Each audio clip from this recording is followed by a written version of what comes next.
بسم اللہ الرحمن الرحیم نحمدہ و نصلی علی رسولہ الکریم۔ صحیح البخاری کتاب الصلاۃ باب 20 الصلاۃ علی الحصیر، ستیل وغیرہ سے بنی ہوئی چٹائی پر نماز پڑھنا۔ عنوان باب میں لکھا ہے، اور حضرت جابر بن عبداللہ رضی اللہ عنہ اور حضرت ابو سعید رضی اللہ عنہ نے کشتی میں کھڑے ہو کر نماز پڑھی، اور حسن بصری نے کہا، کھڑے ہو کر نماز پڑھو بشرطے کہ اپنے ساتھیوں کو تکلیف نہ دو، کشتی کے ساتھ ساتھ ہی گھومتے جاؤ ورنہ بیٹھ کر۔ حدیث نمبر 380۔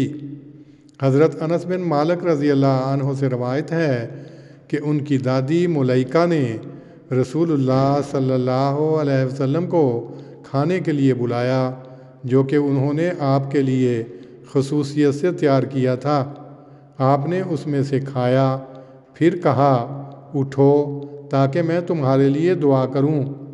حضرت انس کہتے تھے کہ میں اٹھ کر اپنی ایک چٹائی کی طرف گیا، جو کہ کثرت استعمال کی وجہ سے سیاہ ہو گئی تھی۔ میں نے اسے پانی سے دھویا۔ رسول اللہ صلی اللہ علیہ وسلم کھڑے ہوئے۔ میں نے ایک یتیم کے ساتھ آپ کے پیچھے صف باندھی، اور وہ بڑھیا ہمارے پیچھے تھی۔ رسول اللہ صلی اللہ علیہ وسلم نے ہمیں 2 رکعتیں نماز پڑھائی، پھر آپ چلے گئے۔ الحصیر کھجور کی شاخوں اور پتوں وغیرہ سے بنی ہوئی چٹائی کے لیے استعمال ہوتا ہے۔ اللہم صلی علی محمد وعلی آل محمد کما صلیت علی ابراہیم وعلی آل ابراہیم انک حمید مجید۔